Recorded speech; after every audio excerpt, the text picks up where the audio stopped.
And we're live. Welcome to those who are listening to the As It Is podcast. Thank you for joining in.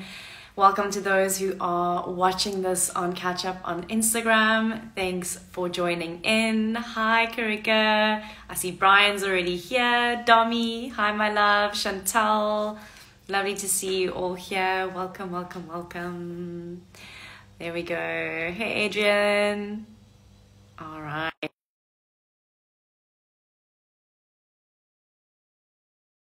Hello. Long time. Nice to see you here. Let's give it a moment. Okay. Let's see. Accept. Hey, Dom. Me. Why is it not accepting? But there we go. Yay! Hi, Brian. Kath, how are you doing? Okay, well, I need to change my camera. You're gonna have to flip it the other way. Is that good for you? Okay, that's better. Perfect. Perfect. Yay! Hello. How are you doing? Oh, I'm so good, thank you. We've got a bit of sunshine today, so that always makes everything better in my world. Okay, well that's good. It's actually it's summer here in Ireland, but it's actually raining today. But it has been really sunny, so yeah, the sun's good. I've heard that. I mean, I know you guys had a lot of heat, and then a friend that I saw last night said that in Holland they've actually had some pretty big storms. Yeah, I know. I heard someone say yesterday there was some kind of El Nino weather. Do you know that kind of high temperature storms? Like we had torrential rain here a couple of days ago, like for about 2 hours, and then the sun came out. It was like 25 degrees. So it's quite kind of varied weather, definitely. Yeah, I had such a laugh the other day. I can't remember if I told you this in our chat, but I was at one of our supermarkets and speaking to one of the cashiers and complaining about the weather and about how cold it is and da-da-da-da-da. And she literally like looked at me with like her chin on her hand, like chewing on her bubble gum, and she's like, yeah, it's winter. Like as in like, what are you complaining about, chick? And I was like, yeah, but everyone's talking about the weather at the moment. It's quite funny. It's must be lots of shifts happening in the earth plane, I think. And look, it's a good thing to talk about, isn't it? Kind of, especially when it's so different every day. I know.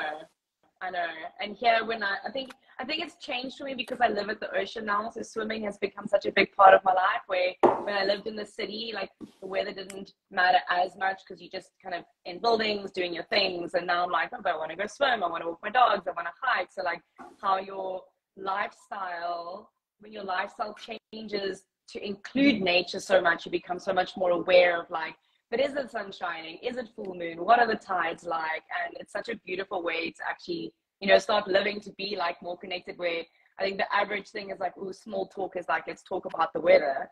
But like the weather's actually pretty cool. Absolutely. And yeah, like I suppose that's a good point because a lot of people work indoors kind of Monday to Friday, 9 to 5.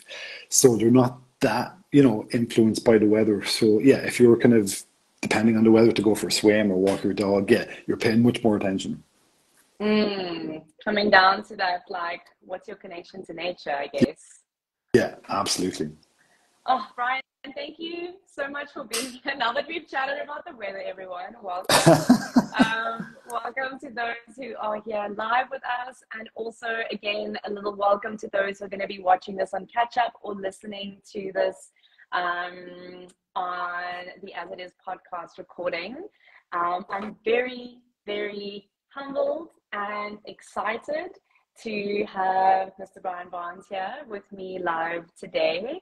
Brian and I actually met in the cyber universe, which is one of the reasons I'm actually still someone who's quite positive about social media, because I met Brian on social media and Brian invited me to be a guest on his podcast. And then I was like, well, I want you back on my podcast. And we've got another little exciting announcement that we're going to make at the end of this chat. So Please stick around with us till the end, and please feel free, if you've got any questions as we go along in the conversation, to just pop it in the chat. You've got a extraordinary here to have access to someone like Brian for the next hour to send through your questions. So take full advantage.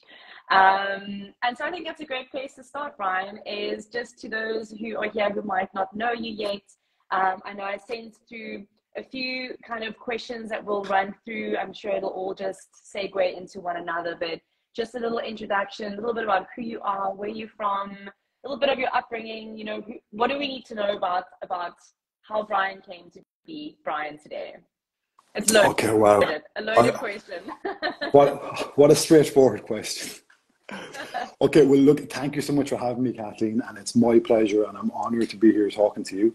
And yeah, us kind of connecting online is definitely one of the kind of benefits. It shows that there is many benefits of, you know, that kind of online world.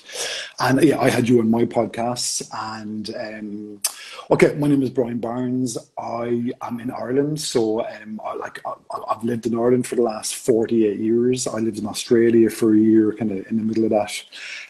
I suppose my background is I'm a general nurse and a mental health nurse. So I'm qualified almost 30 years. So like, I suppose that's my kind of main kind of clinical background. But I've always had a huge passion for, you know, holistic health. And, you know, that kind of, you know, I've always been drawn to that kind of mind, body, kind of as a teenager. I was always fascinated by, you know, personal development, you know, Tony Robbins and Susan Jeffers, Feel the Fear and Do It Anyway. And that whole kind of, you know, self-development, personal development, kind of, I suppose, positive psychology, really, what it's called now. So, yeah, general and mental health nurse. And I suppose that's my background. But, you know, following my passion for that whole kind of holistic approach, I also qualified as a clinical hypnotherapist. I'm a life and business coach. I teach mindfulness. I have a diploma in Indian head massage. So, you know, between my job as a nurse, I also, you know, share that toolkit with people. Again, the hypnotherapy, the coaching, the mindfulness.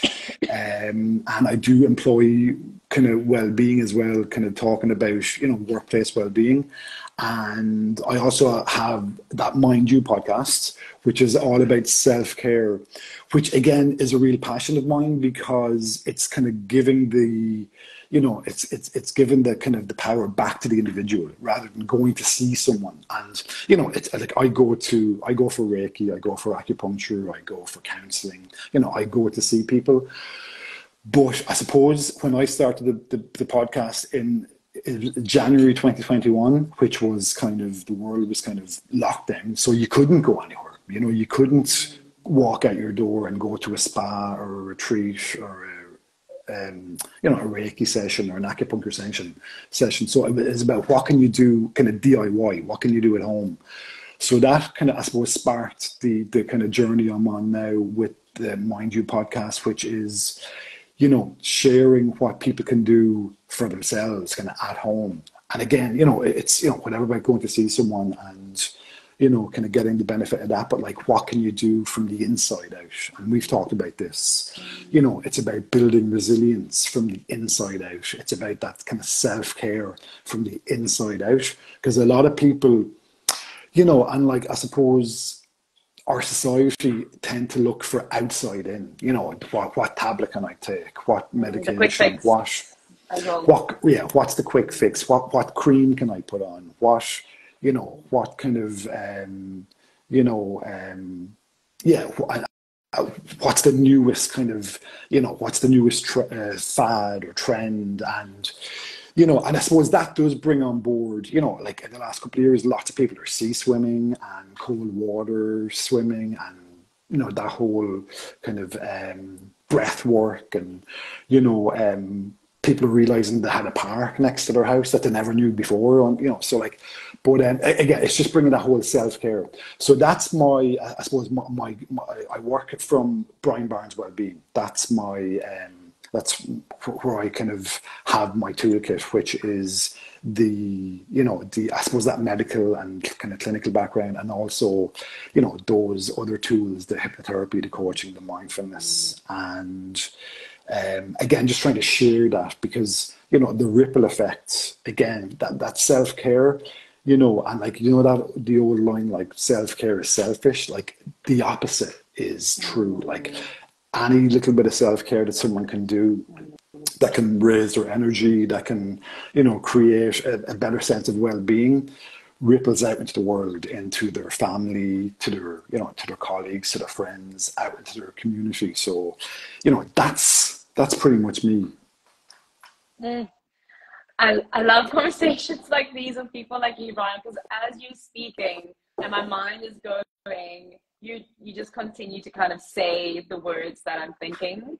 And so it's so wonderful to have someone like you, to connect with someone like you who shares, these insights. And I think one of the things that you and I do really agree on is that people are so capable of helping themselves, and there's so much that you can do for yourself, which includes looking for support, whether that be external support, like you say, you go to your acupuncturist, you do your therapy. I'm the same. I've got my people that I go to for my support things, but there's so many other things that you can really do for yourself. And one of the things that I think, the work that I've been doing has really morphed into is that I think a lot of people, the same way in which people want to, like, a green juice, let me start drinking green juice because I'm going to feel better, or let me start taking this pill and I'm going to feel better, or let me up my whatever schedule with, activities and I'm going to feel better.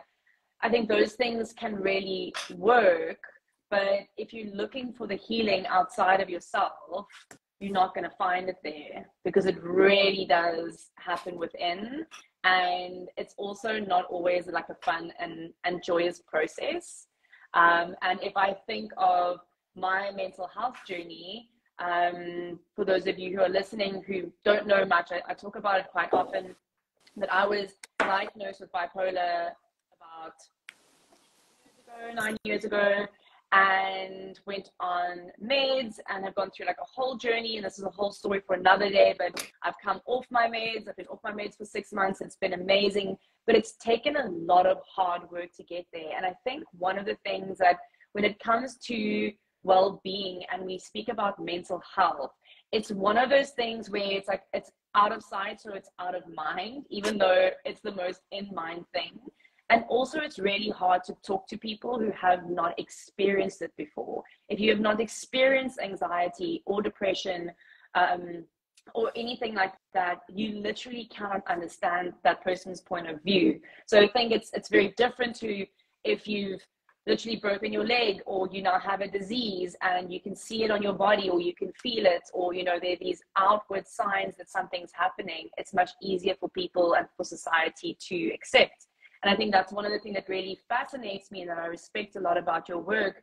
And I'm going to let that kind of lead on to you sharing a few insights of the work that you've done as a nurse in mental health, because that's a very important role, I think, in this world. And it's something that, is just so needed. So I'd love for you to share any insights you have about anything that I've kind of just said that's popped into your mind.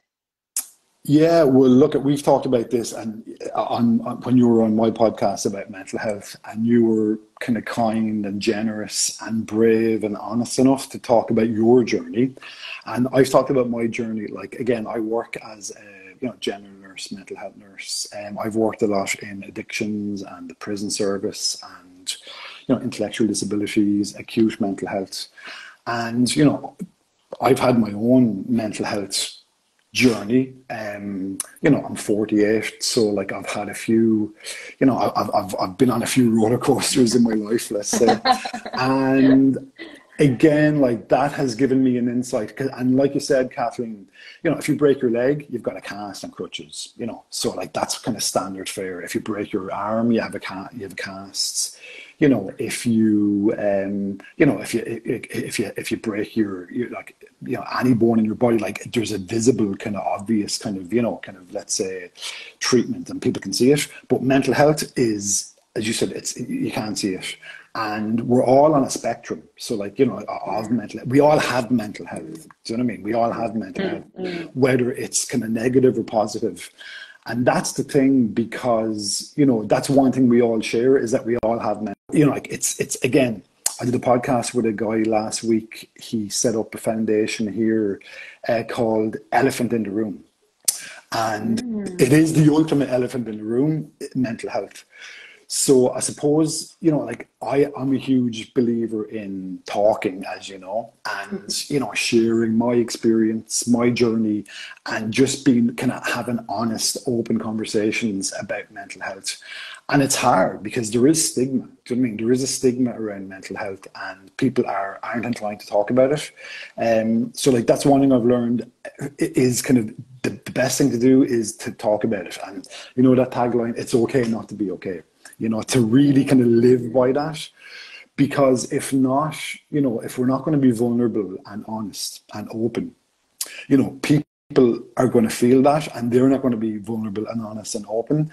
And, you know, it can be scary. Like, it can be scary. Like when I've, you know, like when I started talking about my kind of, you know, let's say my mental health, and I've had, you know, roller coasters, and I've had kind of, you know, dark times in my life, like everyone.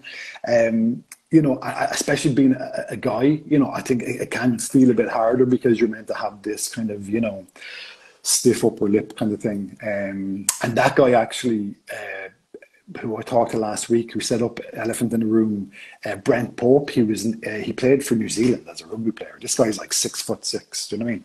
And he talks about his, you know, he had a very kind of, you know, colourful and illustrious career in rugby, but you just couldn't talk about your mental health. And he's kind of, you know, so again, it's kind of being open, being honest. And the work that I do in mental health, I suppose traditionally in mental health, I suppose you're talking about kind of psychiatric services, you know, like that psychiatric, the psychiatrists.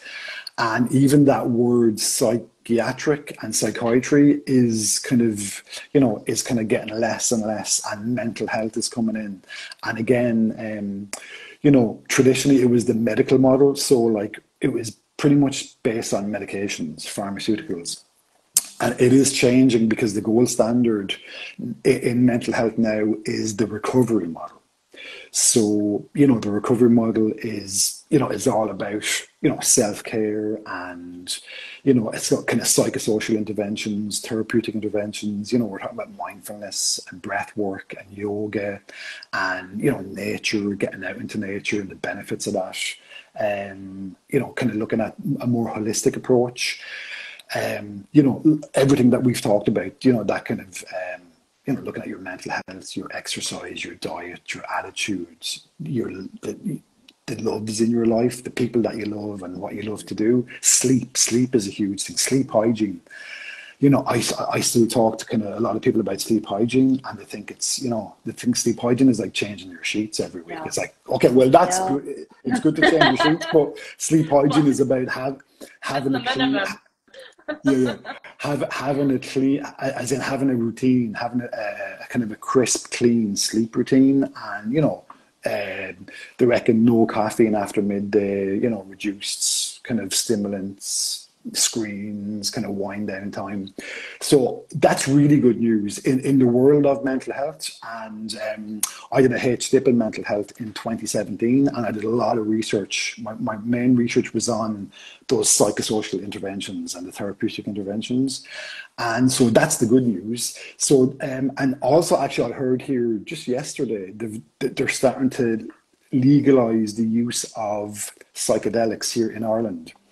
In mental health, which is all about, you know, your psilocybin, MDMA, ketamine, and getting really good results for, you know, long-term mental illnesses, treatment-resistant mental illnesses, where the pharmaceutical drugs aren't working or haven't worked.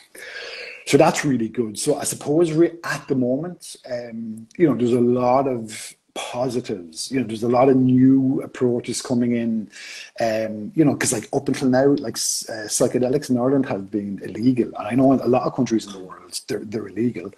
Again, on my podcast a few weeks ago, I spoke to a girl. She talks about microdosing, and you know, there's kind of new information coming in about that.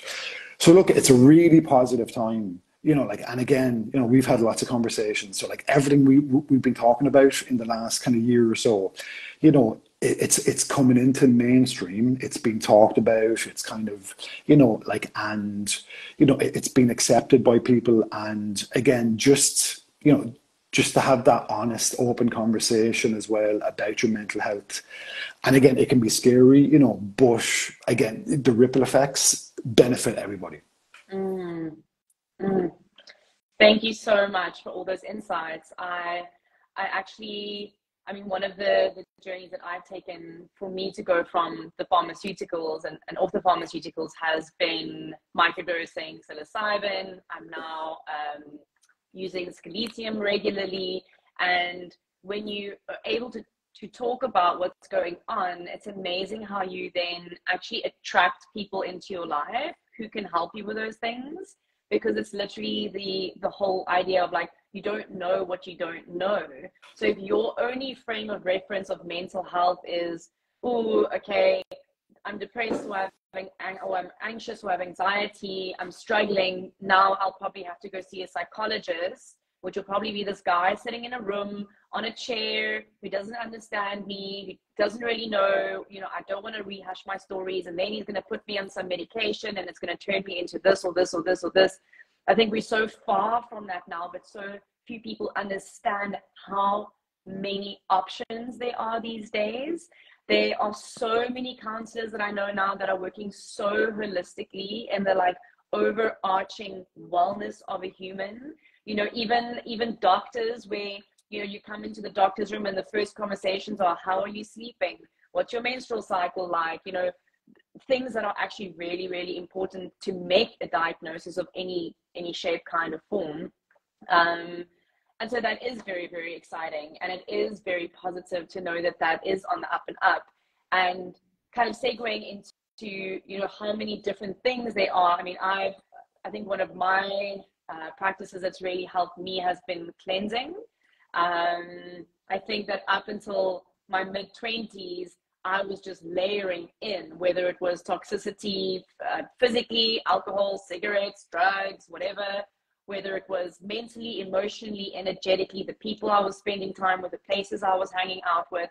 I was just like caking myself on with things. And it's taken me 10 years to uncake. And I'm still not there. I'm still getting there. One of the processes that I did around the trauma of the death of my grandfather, it's also a whole story because my husband and I were there for it. It was kind of literally there, like saying to him, like, grandfather, it's time. You can let go, like you can go to the other side. But that came with a whole lot of things. And the therapy that I worked with was EMT, so eye movement therapy. Which for me was extremely helpful in that scenario. Then again, I did the same thing around a sexual abuse trauma that I'd been through, and it actually spiked it and felt almost re-traumatizing. So I think it's important to realize that it's important to know who you're going to, who your therapists are, but also that not everything is for every person. And what I would love to know from your point of view, because I know my mom actually quit smoking after 40 years after one hypnotherapy session. Literally, she did the session, came out of it, and she was like, it literally feels as though I was never a smoker. It's just not, it's completely like the subconscious has changed that narrative. So I'd love for you to tell us a little more about hypnotherapy, the benefits, how it works. I don't think people really know. I think they think like, you know, hypnotherapy is like you put someone on a stage and make them do something funny or say things that they don't want to tell you. So I think there's a lot of misconceptions around that. Yeah, well, I suppose hypnosis, that kind of stage hypnosis, that gives clinical hypnotherapy a bad rap in one sense. Now, in the other sense, it does show you how powerful it is. but like, I think people think that they're going to be mind controlled, that they're going to have someone coming into their mind and make them bark like a dog or whatever. And that's not the case, because look, like there's tricks to stage hypnosis. Like you're getting the most suggestible people. Like, at the start of any stage hypnosis show, they'll get people to kind of, let's say, they'll get them to think that there's, their hands are stuck together. And let's say 10 to 15% of people are highly suggestible. And those are the people that are picked. Do you know what I mean?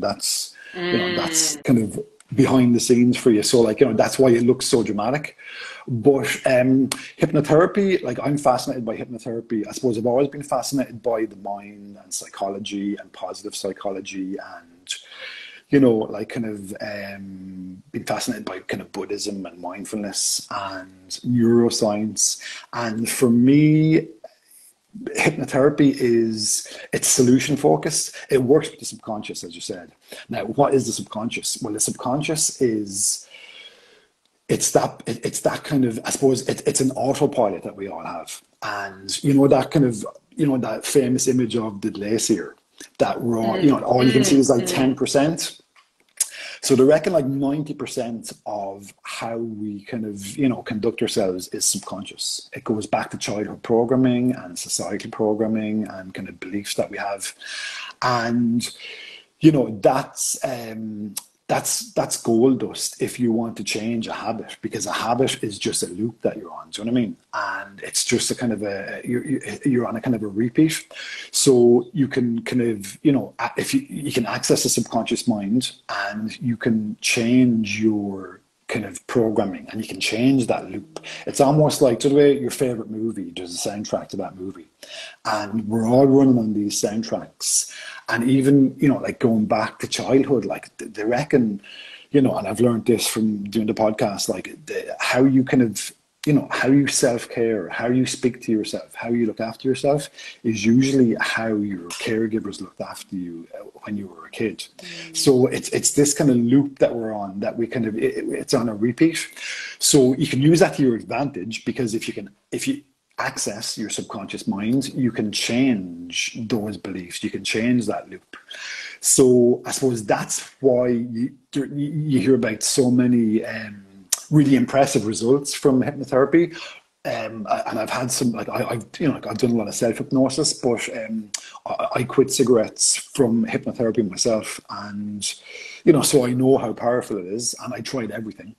And like I've worked on it with my sleep and with like, let's say, motivation, and just kind of again that kind of positive psychology. And like there's so many ways you can use hypnotherapy. Now, most people know about smoking and weight loss. They're the kind of standards, but I work with people for chronic pain, irritable bowel syndrome, migraine, insomnia. They're even using hypnotherapy now for anesthetics, for as a local anesthetic, so you can numb a hand or an arm. And again, this is all research based. Like there's tons of research on it. So that's how it works. And again, I'm delighted to hear that your mother had a good, positive result, because I do hear people saying, I went for hypnotherapy and it didn't work. Now, the key with hypnotherapy, it's not a magic wand. It's not a magic wand. There are no magic wands. And the first thing I ask someone when they come to me is, out of 10, how much do you want to quit smoking, or be your ideal weight, or sleep better? And if it's below 8, it probably won't work, because there has to be a buy-in from the person. There has to be, like they have to believe that this is going to help them, and that this is going to work, and this is going to be beneficial. Because a lot of people, with smoking especially, it's like, my missus wants me to give up, or my boyfriend wants me to give up, and I just want to keep him quiet. That's not going to work. So again, like a lot of it is buy-in from the person, that they are really committed to achieving this change, and that they believe that the hypnotherapy is going to work. So like there needs to be a good rapport between the hypnotherapist and the person coming to them. And again, just that real kind of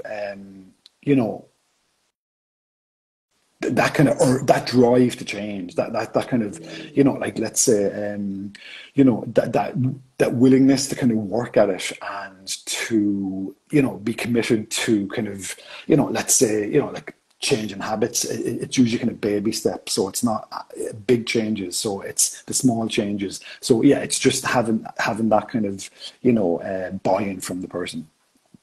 Mm. I love that last point. I think it kind of brings us back to the kind of original point that we made, that all of this work has to start from you. Yeah. It all starts from within. And I think that can seem very overwhelming a lot of the time when you're like, goodness, like, but I can't cope, or I don't want to look at that, or I don't want to remember that. And I think as much as it can feel overwhelming that you have this responsibility of your own health, how much of a blessing is it, because that means that you have the power to change it. And so you can go and seek out support. So going to someone for hypnotherapy, going to someone to do some yoga classes or acupuncture or whatever the case might be, yet, and it comes through you. It has to be channeled through you. And that's actually really beautiful. That's actually like... And look, that can be scary because, again, that, as you said, that whole kind of quick fix me, you know, kind of do something to me to help me, make me feel better. So like the fact that it's like, well, it's up to you. It's up to you. This is from the inside out. And, you know, you can see that as, you know, petrifying and overwhelming, or you can also see that as a golden opportunity to take control of your life, to be the pilot. To be the pilot, not the passenger. To, you know, to say to yourself, right, I'm in charge here and I'm going to change this. And like we said earlier, to do it from the inside out. Do you know what I mean? Not the outside in. And that's the beauty of this. Actually, it's taking me on to one of the other things that I wanted to chat to you about, because I think that one of the big places of overwhelm, or where people feel overwhelmed or stuck or trapped or pressurized, is the workplace.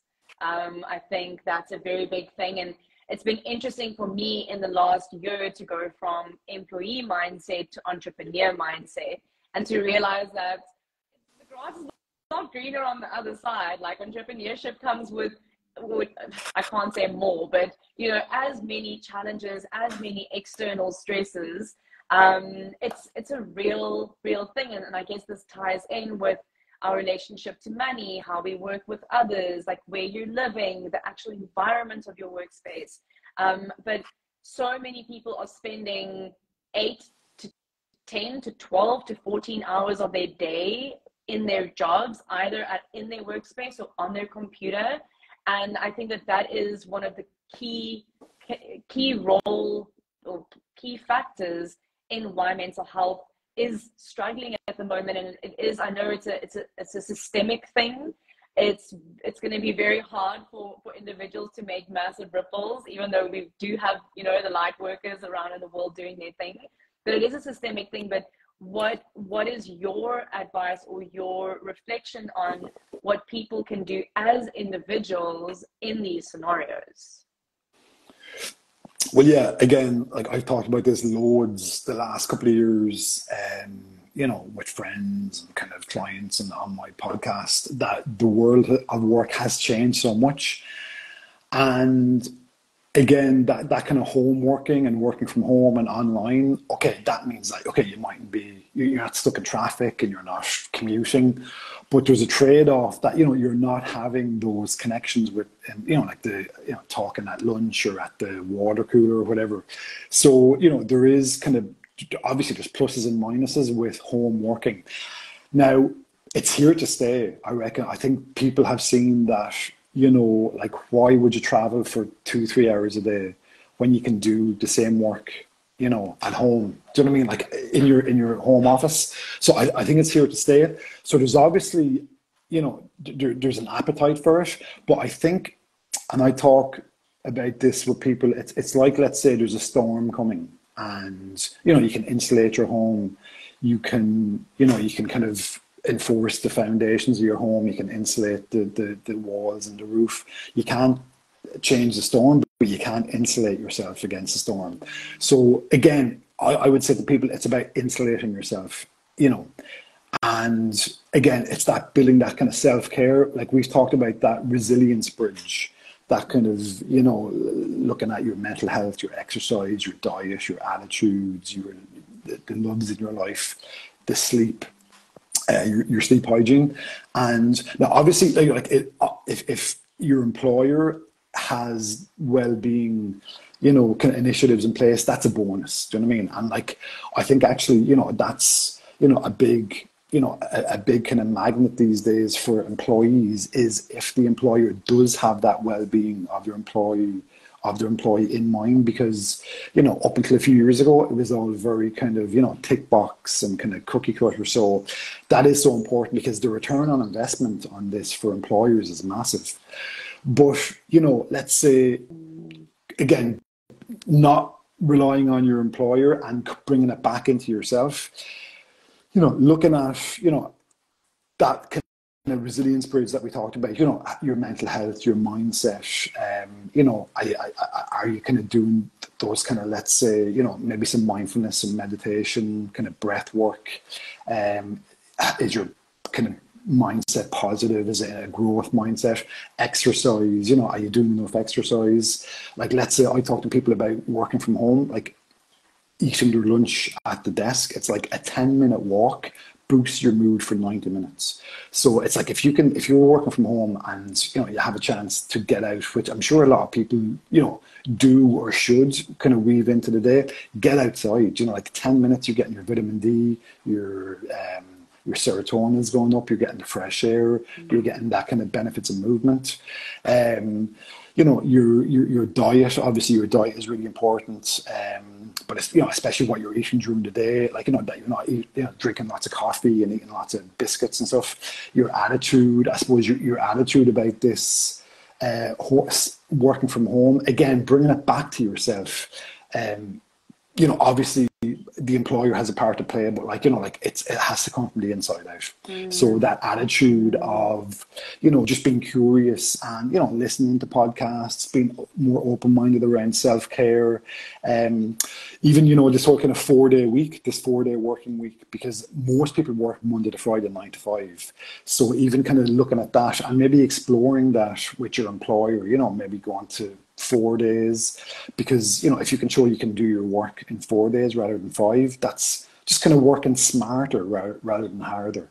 And, you know, the bringing in those passions that, you know, like you're, you know, okay, that kind of work hard, play hard. Again, I think it's better to say work smart, play smart. So, you know, after work that you're doing, you know, that you're kind of doing things that you love, you're getting outside, you're going for, you know, whatever, like a cycle or a swim or going to the gym, you're meeting up with friends, you know, balance. It's all about balance. And, you know, that balance that we're all kind of, you know, hoping to get into our lives, but, you know, it's all about doing it in baby steps. And again, doing it kind of, you know, kind of step by step. And sleep, again, sleep is a huge thing, like that overarches everything. So, you know, if you're not sleeping, you know, like they say, being kind of, you know, sleep deprived and going to work, you know, you might as well be drunk. Like literally it has those effects on your cognition, on your concentration, on your mental health, on your mood. So, you know, and again, we've talked about going through that checklist, and maybe having a checklist like that. And again, just, you know, kind of stepping back from your work week, having a look at where are the times that I can bring in, you know, kind of self-care, bring in a little bit more kind of, you know, conscious self-care, and, you know, bring in that balance. And it's all going to benefit, you know, your productivity, your output, and your mood as well, and just, you know, how you feel about yourself.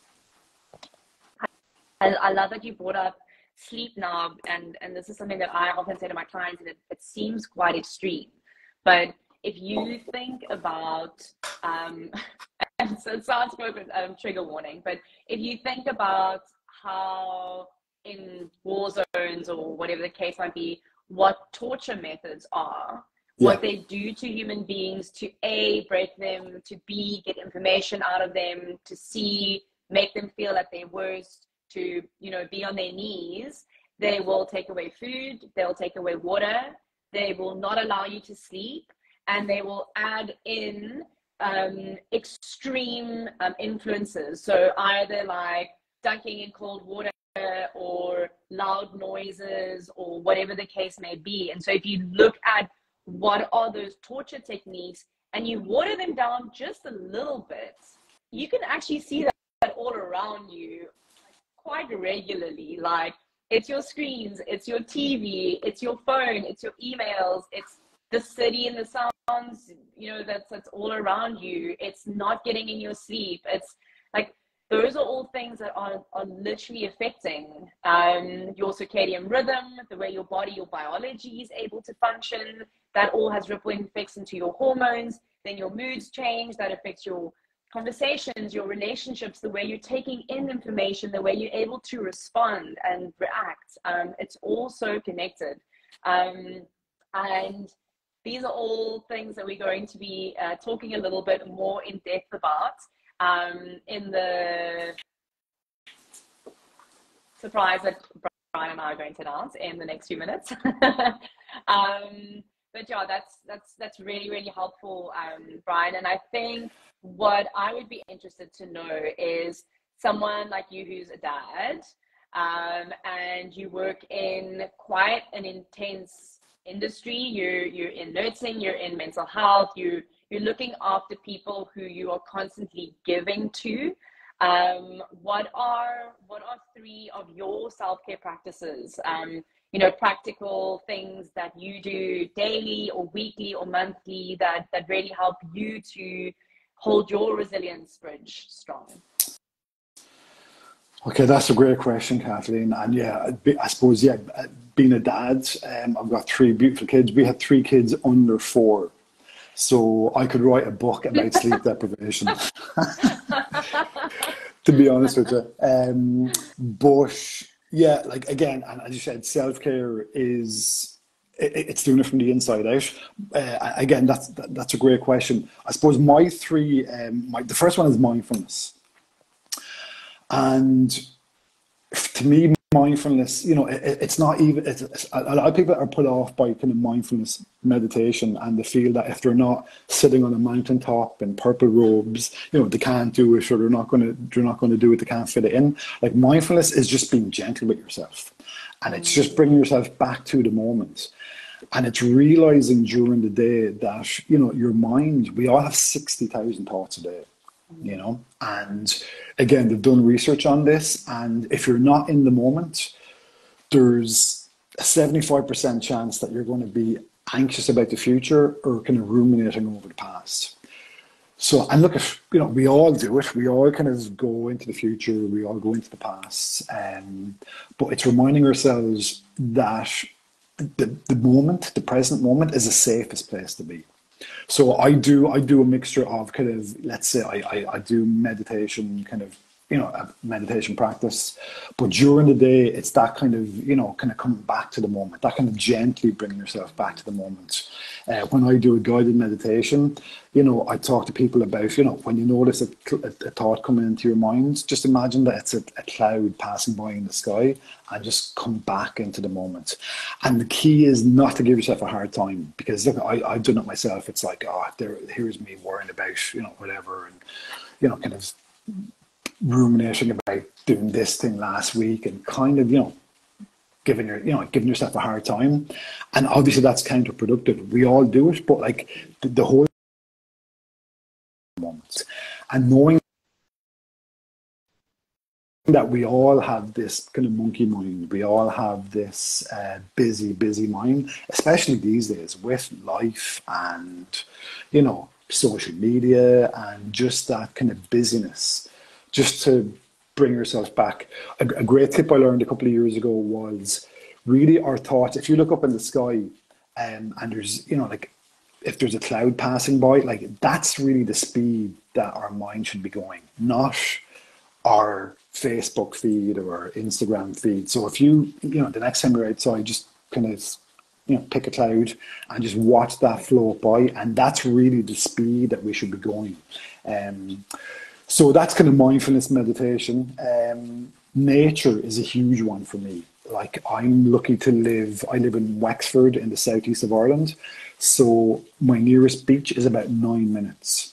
So, as much as I can, I swim in the sea. I also have kind of a lot of mountains and forests and, just lots of nature. Even at the back of my house here now, there's a field with like horses and cows and stuff.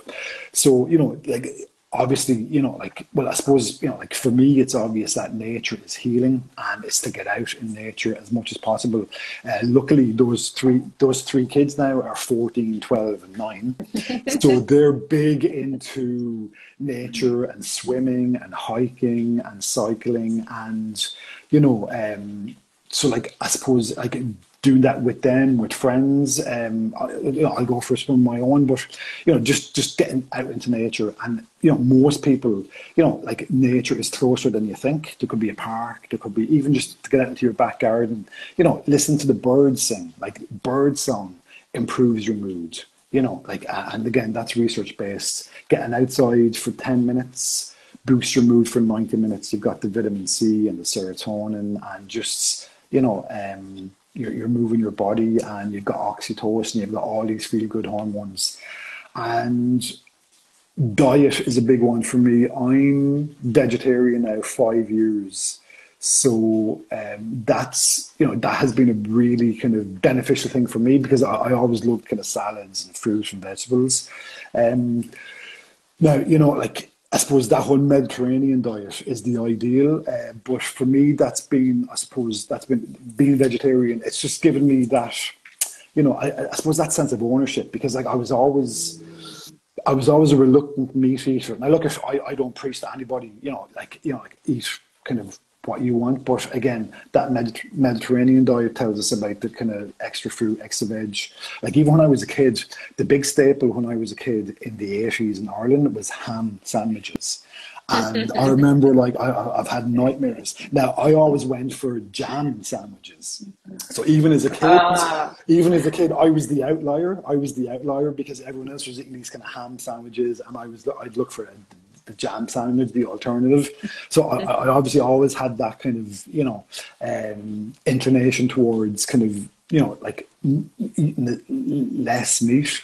But I suppose even just to be able to bring that into my life, just that kind of sense of ownership, because I'd always kind of thought about being vegetarian and, kind of reducing meat. And when I kind of made that kind of, change over 5 years ago, again, the benefits of that and just having that sense of ownership over what I'm kind of eating has benefited everything in my life. And another big thing is music. I love music. I play guitar. I write my own songs. My kids are very musical. We're always singing in the house. Again, music to me, is a huge mood booster, and it gets all the juices flowing. It's great for your mental health, jumping around, dancing, your physical health. So music is another big, huge one for me.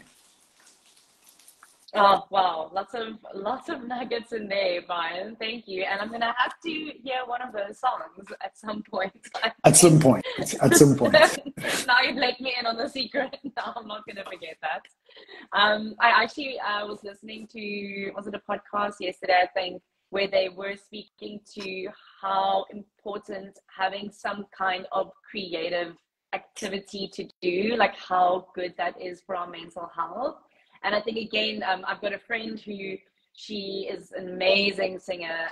She also teaches, and she, how she says, so many people, like, we should all be singing.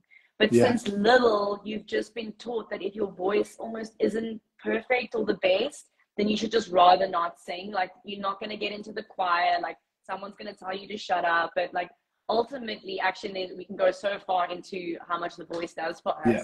But I think definitely, I love that you brought that up. I think finding some way to creatively express is actually almost essential for our mental health. Absolutely. Whatever it is. And yeah, whether it's, paper mache or your garden or cook. Like I love cooking, and like I see cooking as being creative and kind of artistic, and so anything that you enjoy, like really it all comes down to, like, whatever you enjoy, do more of that. Just do more of that.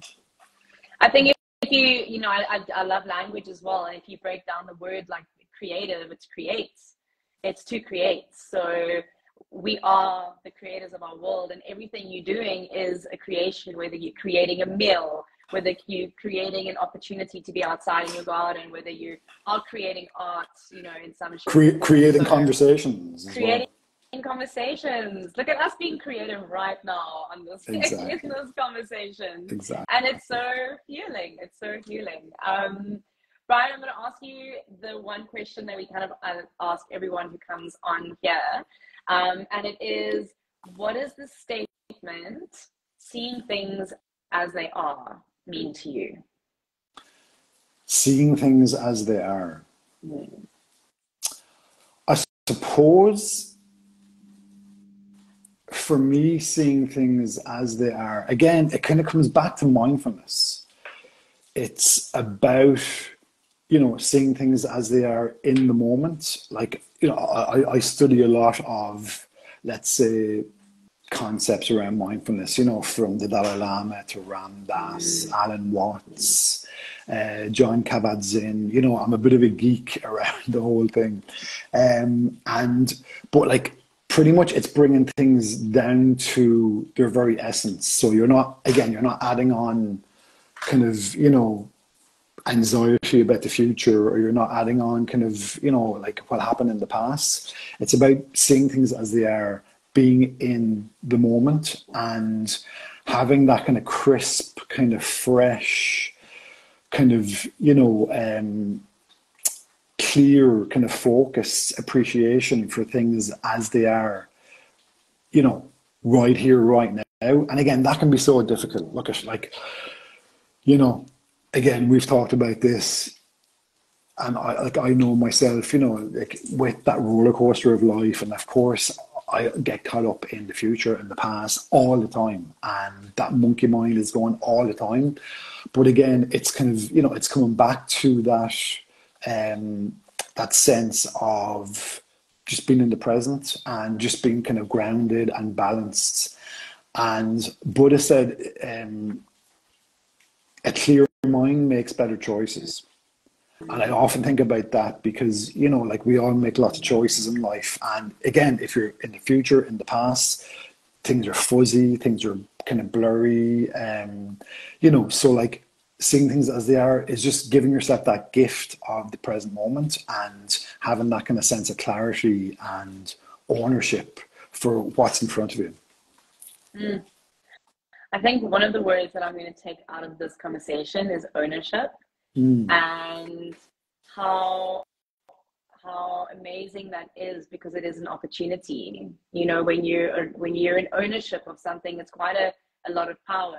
But I think, if you take the saying, with great power comes great responsibility. It's like, yes, I'm in the seat of my life, I am taking ownership of my life, but with all that power comes a lot of responsibility. And we are extremely complex beings, from our psyche to our physiology to our spirit.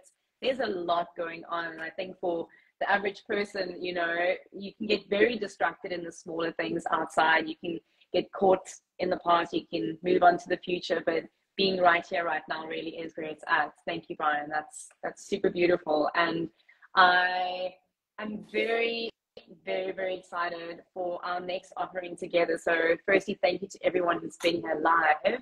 If you have enjoyed this conversation, please, if you've got any questions right now, you're welcome to pop them in the comments. Otherwise, you're welcome to reach out to Brian or myself on via either our Instagram accounts. And yeah, the exciting announcement, I guess, is that Brian and I have been working together behind the scenes for quite some time now. Actually, this idea has been coming along, percolating for like quite a couple months, and it landed, and we put it together, and we kind of wrapped it in a pretty box for you guys. But we will be hosting a live webinar together. This will be a 2-hour like information packed session. It's going to be live on Zoom, which we are super excited about, because that means we get to see you, you get to see us, and we have to have real time, like in person time with you guys. We will both be guiding you through some physical practices, some practical tools that you can use, and then we'll be working through the model of metals, which is Brian's brainchild. It's a lot of what he spoke about today. So Brian, maybe you can just give a little bit of info as to that, of what we will be discussing in the information part of the webinar. Yeah, well, I suppose we'll both be doing kind of guided work and making it kind of practical, because, you know, in order to kind of, for people to kind of feel what it feels like rather than kind of talking about it. So it'll be kind of, it'll be a practical based workshop at the start. And then we look at, I suppose we touched on it already, that kind of, that resilience bridge, the different kind of pillars of that bridge, metals. So it's mental health, exercise, diet, your attitude, love, those passions in your life, and sleep, and lots more besides. But like they'll be the kind of main pillars that we kind of start off with, and you know, we go off in lots of different directions. That's the fun part of this, that we'll be able to have kind of, you know, it'll be interactive, it will be kind of practical, but there'll also be, you know, like if you imagine leaving this workshop with a toolkit. And you'll have lots of tools in that toolkit that you can use, and we've touched on a few of them today, but like there'll be lots more toolkits in that, tools in that toolkit, and that you can kind of, you know, have in your back pocket for when, you know, you need them the most. Exactly. It's really our intention that you walk away feeling like, wow, like I can do this. Yeah, like, I can do this. And empowered, Yes. and having that toolkit. Now, again, I'm not saying don't go for Reiki and don't go for, you know, acupuncture. I do those things, but just to have that toolkit that you have in your back pocket, you know, for when, you know, like something comes up. Maybe you can do some nasal breathing. Maybe you can tap into some mindfulness. You can kind of, you know, settle down into yourself. Maybe you can, you know, I know, Kath, you're going to do kind of yoga and some stretches, and, you know, so it'll be very practical and it'll be fun. And again, you're going to be taking away that beautiful toolkit that you can, you know, you can have with you, you know, forever. I think, yeah, I mean, I think what we're really driving home is that instead of just looking for healers, whether it be things or people outside of yourself, knowing that the ultimate healer sits within, and, you know, practically, financially, many other reasons, for a lot of us, we don't have access to all the treatments and practices and things, you know, that could be supportive. But what can you do? Yeah. What can you do without having to spend any money, or without having to drive anywhere or go anywhere? What can you do within yourself? There is so much. We were actually, when we were meeting about this, we were like, oh, you know, like 2 hours we're gonna fit it all in. We're gonna try and be as precise as we can, because we've got so much to share. This is happening on the 3rd of August. It's a Thursday. Time wise, it's going to be 7 p.m. here, South African Standard Time. And then obviously for Brian, it is in Ireland. It's going to be UK time, right? Yeah. That's 6 p.m. for you? 6 p.m., yeah. 6 p.m. So it'll be 6 to 8 over there. It'll be 7 to 9 here in South Africa, or this time zone. I'm so bad at time zones. And we're going to post the official event launch tomorrow. So there'll be information on Instagram as well as on Facebook. You all have our Instagram accounts now. So if you're interested in signing up, you can just pop us your email. We'll add you to the list to send you the information to book.